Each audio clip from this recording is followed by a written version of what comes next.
लोचन भगवान की जय। बोल कुलेश्वर धाम की जय। बोल गुरुदेव भगवान की जय। बोल वृंदावन बिहारी लाल की जय।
श्री राधे जय श्री राम जय श्री राम।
सदगुरुदेव महाराज की, सिरकट्टी पावन धाम की, राज लोचन धाम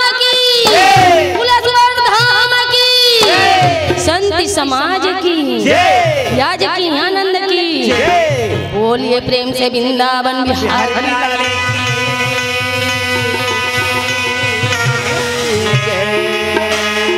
गजमुख सुख दुख हरता और तो ही करूं सिर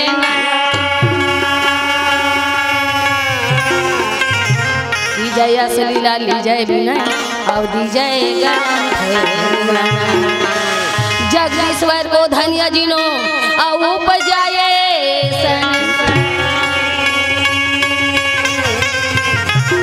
सिंची जल पावा के पाँव में ना अरे करीने निरपति दासी दासी ही निरपति और निरपति तना हूँ अरे जल्द लगो जल पसंद अरे उदित कर बोलिए प्रेम से वृंदावन बिहारी लाल की उमापति महादेव की राजा सना ना ना ना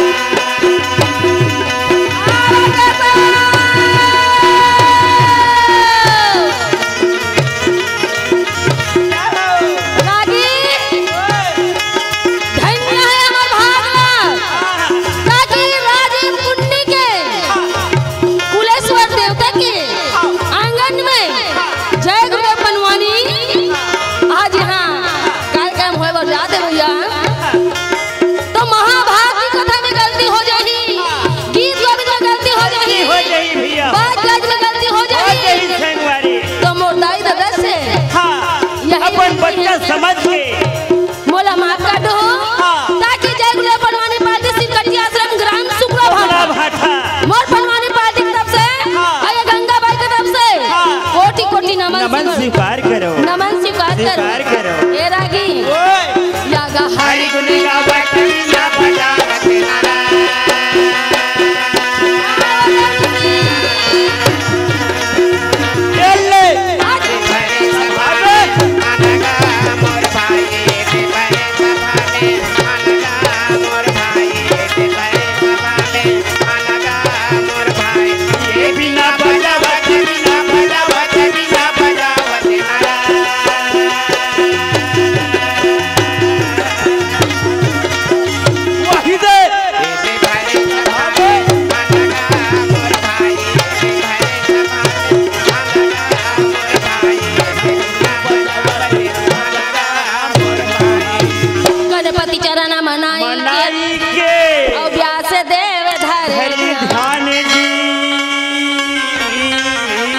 आदि परवा एकलव्य के भाषा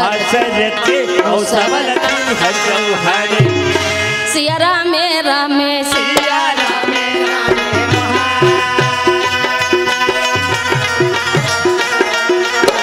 जय हो गुरुदेव जय हो।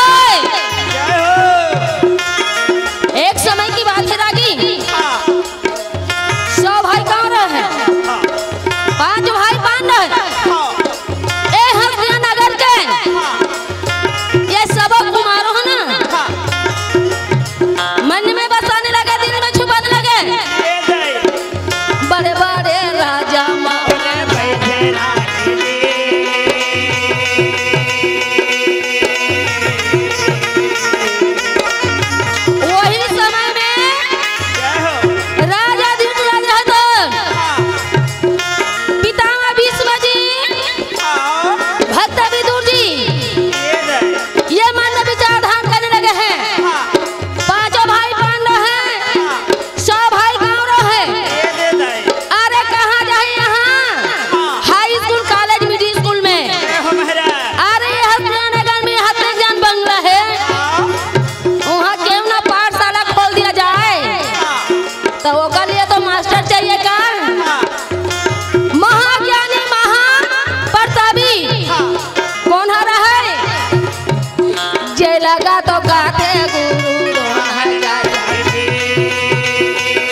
अच्छा 5 भाई पांडव 6 भाई कौरव जय हो। वहाँ बाण विद्या गुरु शिक्षा देने लगे हैं। हाँ महाराज। यार एक समय के बात है रागी, जय हो महाराज, जय हो भैया, जय हो। हस्तिया नगर के पास में हाँ एक गांव रही थे। अच्छा हाँ हाँ वो गांव में ना हाँ छोटे परिवार के हाँ एक गरीब बेटा रहते। अच्छा एक गरीब के बेटा जानता है हाँ यार जेकर नाम रहे रखे रहे रागी भाई जेला कथे गोड़ कथे गा हाँ गोड़ कमर कथे। अच्छा हाँ हाँ ये आदिवासी भुंजिया कथे हाँ जेला समझते हाँ नीच जाति। ये दाई हाँ हाँ बड़े कथे मास्टर रही ना हाँ तो बड़े घर के आदमी पहली देखी पढ़ाए भाई जय हो महाराज। का बार पैसा फेंको तमाशा देखो। हाँ जी पैसा की जमाना है। हाँ। अब गरीब के कोनो बेटा चढ़ ही ना हाँ हिस लाए है हाँ मोरदाई दे मन है बनी भूति कमाथे सर हाँ तब हम मन के मुंह में पानी पसिया डालते परसों आ जाना। हाँ अभी मैं हाँ पढ़ावत हो पढ़ाई में डिस्टर्ब मत कर। ऐसे आज के डेट है भैया जय हो। यार जय का नाम रहे एकलव्य है तो रागी भाई जय हो महाराज, जय हो। सुना कि हम महाप्रतापी महाज्ञानी हाँ। संत पुरुष गुरुद्वाचार्य पहुँचा है। हाँ। राजकुमार माला पढ़ाई करवाते हैं। अच्छा वो माला बाण विद्या शिक्षा देवत है कथे। जय हो। हाँ तो महू गरीब के बेटा हाँ। ये कोना में जब वो मना कुर्सी में बैठे रही हाँ। तो मैं जमीन में बैठ के सुनी। ये आस ले करके हाँ। एकलव्य बेटा सुंदर रहा तो भैया मोर चला न लागे जी।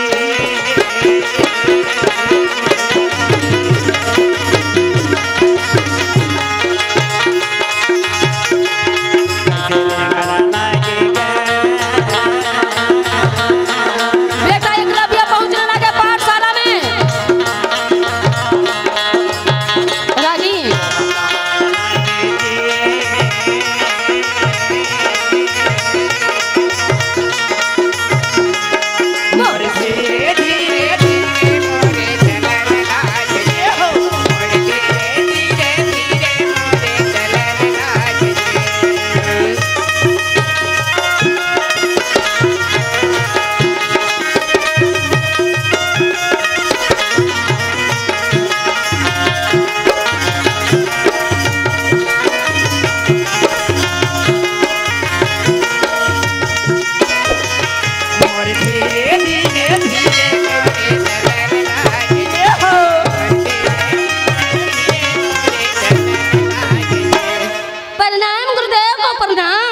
हाँ हाँ यार जा करके डंडा शरण कोटि कोटि दंड वंदना नमन करने लगे तो हमारा हो भैया।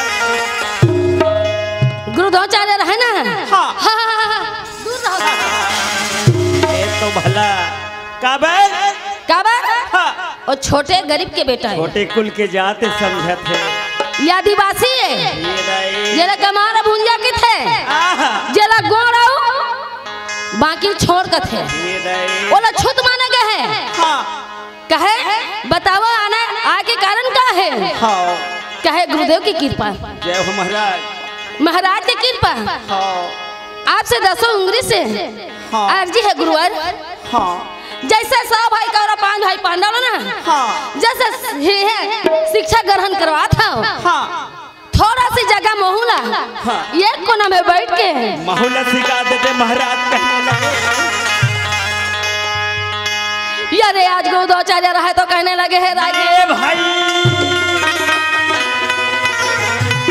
नहीं यहाँ बड़े बड़े राजा राजा महाराजा के बेटियों के है बेटी के है आसन है।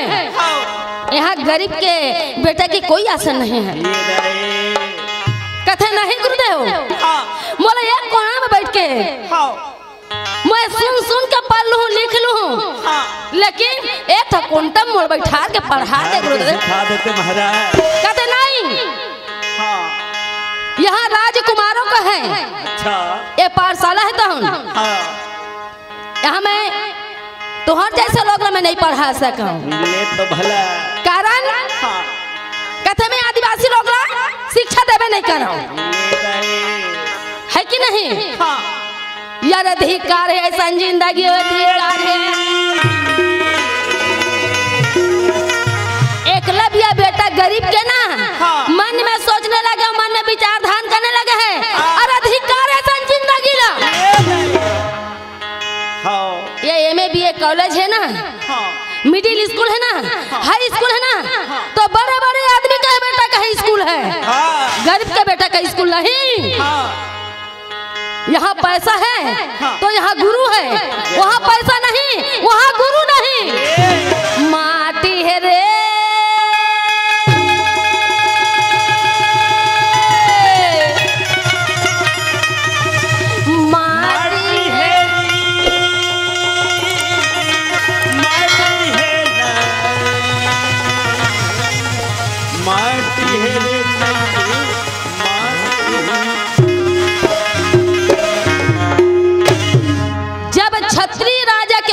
शिक्षा ग्रहण दे सकते गुरुदेव है। और ये कि आज गरीब के बेटे लगे शिक्षा ग्रहण नहीं दे सकी तो अधिकार है जिंदगी जीना, अधिकार है संसार में रहना। जेला तेरे कंचन काया सुखा माटी तेरे कंचन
में मैना बोला थे। सही बात है भैया। कब यही कब जही तेला नहीं बताता है भैया, नहीं बताएगा।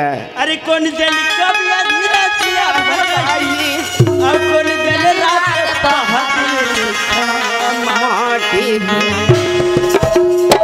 चल के तेरे कंचन आया लोचा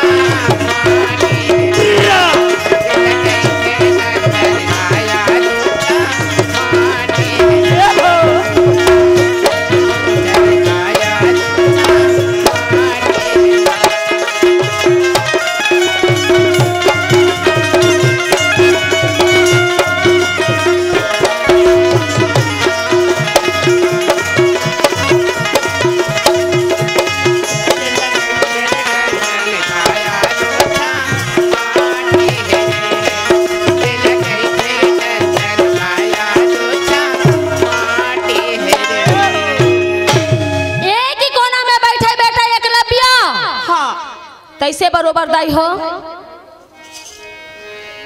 हम लड़ाई लड़थन मास्टर से, लड़ाई लड़थन बड़े बड़े सरकार से, लड़ाई लड़थन बड़े बड़े नेता विधायक से। काबर इमे पैसा की कीमत नहीं, इमे सम्मान की कीमत है।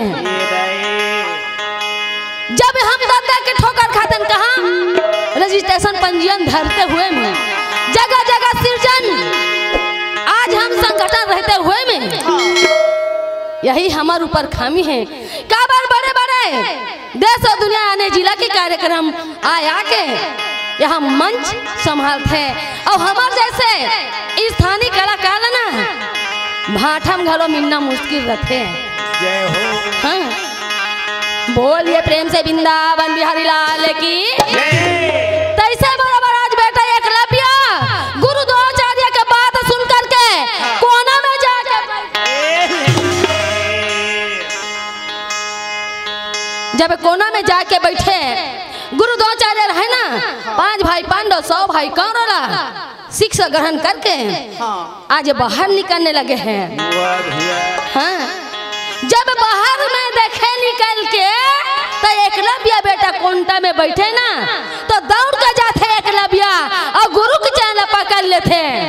हाँ डंडा सारा ना पैया लगा काहे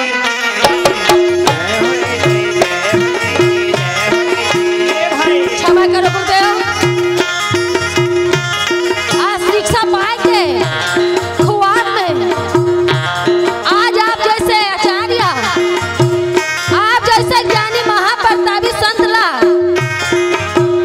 ये गरीब के बेटा के मुंह से गाय निकल गए वो कली में समझ हाथ हो गुरुदेव हाथे जोड़ा थो पैया लगा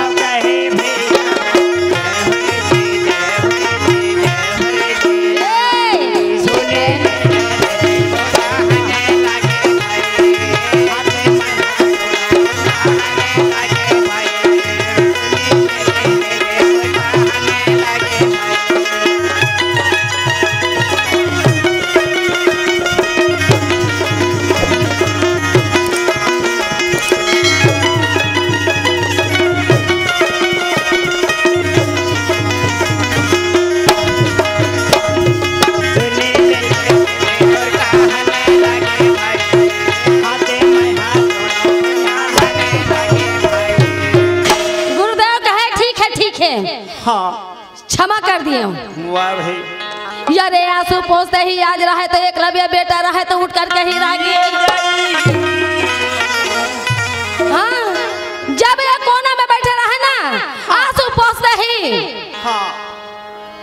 बेटा गरीब के एकलव्य आज हस्तियां नगर से उठ करके चलने लगे हैं। जय हो महाराज। कहाँ चले हैं यार बियाबान जंगल कोल बनने लगे हैं।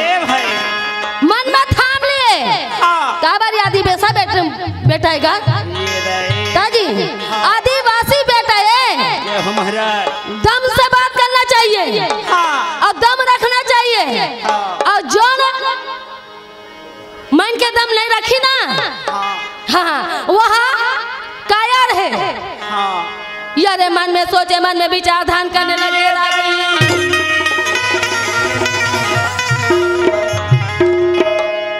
बोलिए प्रेम से वृंदावन बिहारी लाल की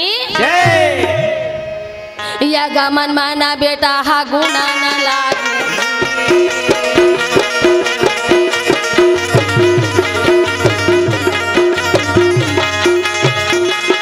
बेटा एकलव्य मन में गुनने लगा मन में सोचने लगे हैं बियाबान जंगल में निकल पर एकलव्य सोचने लगे हैं मोला क्या करना चाहिए अब मोला करना क्या है अगर मैं जीवा तो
से वृंदावन बिहारी लाल की जय। हमार कहानी पुर गे दाल भात चूर गे ढेला माटी हमला इशारा कर थले ना। जय हो महाराज। बोलिए प्रेम से वृंदावन बिहारी लाल की जय। रागी हाँ। जब रहा बिया बन जंगल में निकला बेटा एकलव्य। हाँ। जब एकलव्य बेटा निकल पड़े ना हाँ। बर जान के बढ़ के झाड़ रहा है ये नहीं जेकरे नीचे में समाधि लगा के बैठ गए बेटा। और जब बैठे ना तो जैसने आज नजर एक टक देखा थे मोन नजर का कर। हाँ। जय हो महाराज जय हो। एक टक नजर गंगा के नजर चले काकर ऊपर। हाँ। 1 2 3 4 5 6 7 8 9 जन बैठे ना। तेरी सी मुनि उमर गएगा। ये नहीं अदिति माता है अहल्या माता है सीता माता है काली माता है चंडी माता है चामुंडा माता है। जय हो। हाँ और जे मन बैठे नहीं है हाँ। ते मन तो जान कुछ भैया बड़े बड़े डंडा वाला शेर हैगा झप्पा मुंड का शेर हैगा लटियारा शेर है इनका सामने में बोल कपासी लाख है। सिया रामे रामे सिया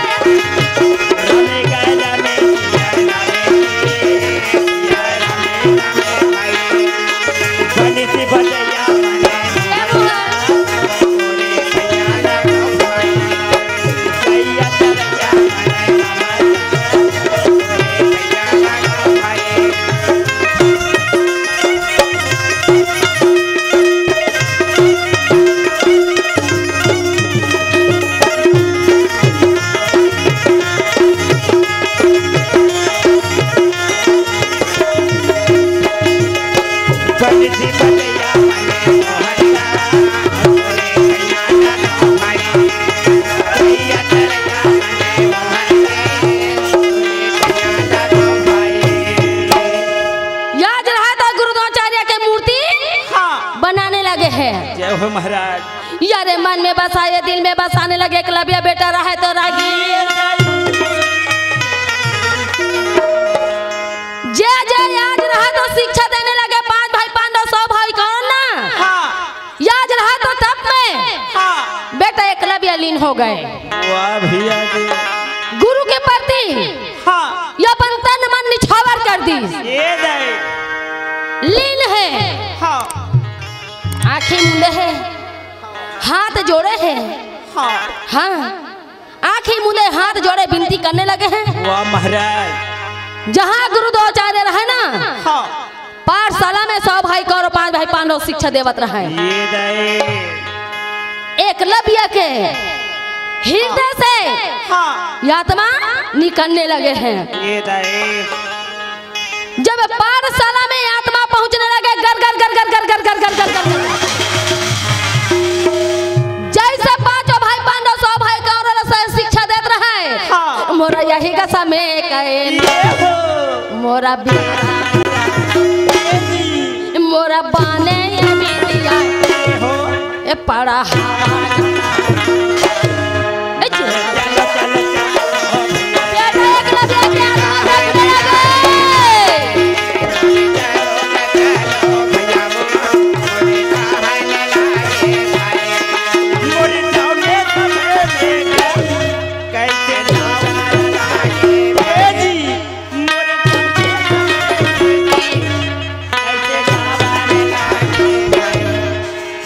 चल चल चलो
प्रेम से वृंदावन बिहारी लाल की जय, उमापति महादेव की जय, कुलेश्वर पावन धाम की राजीवलोचन भगवान की तोर मोरी लीम जादू लगे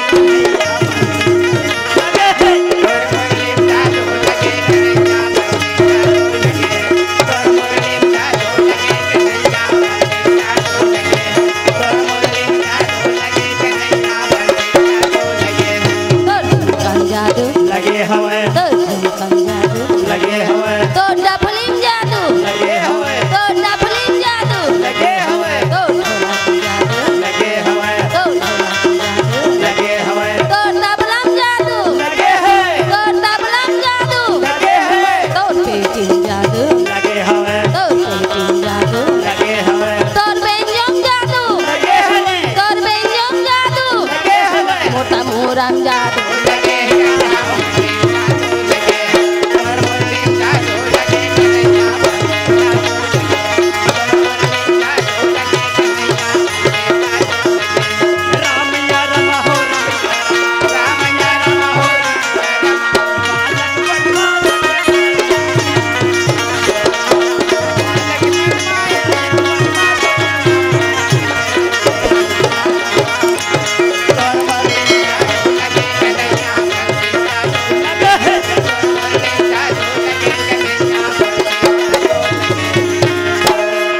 बोल वृंदावन बिहारी लाल की जय।